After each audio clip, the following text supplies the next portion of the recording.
ថ្ងៃនេះខ្ញុំនឹងលើកយក platform ទាំង5សម្រាប់អ្នកដែលកំពុងតែរស់នៅក្នុងប្រទេសជប៉ុនដែលចង់បង្កើនចំណូលក្រៅពីម៉ោងការងារអញ្ចឹង platform ទាំង5នោះតើមាន platform ណាដែលបងប្អូនកំពុងប្រើកុំភ្លេចតាមដានវីដេអូនេះដល់ចប់ទាំងអស់គ្នាអញ្ចឹង platform ទី1នោះគឺជា YouTube អញ្ចឹងអ្នកនរគ្នាស្គាល់ហើយ YouTube គឺជា platform ដ៏ធំមួយដែលមាន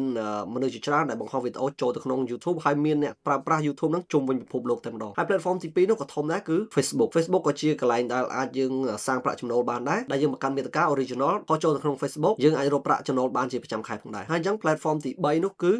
TikTok អ្នកនរគ្នាដឹងហើយប៉ុន្តែនៅខ្មែរគឺ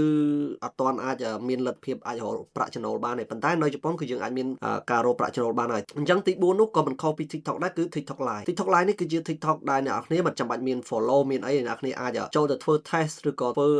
invite friend invite អីទៅគឺបាន point មកហើយអ្នកនរគ្នាអាចចាយជុំវិញប្រទេសជប៉ុនបានផងដែរគឺវាទូលំទូលាយមែនទែនគឺ TikTok Live នេះ platform ទី5អ្នកនរគ្នាអាចស្គាល់ប៉ុន្តែអាចនឹងអត់ដឹងថាវាអាចរកលុយបានអញ្ចឹងណាគឺ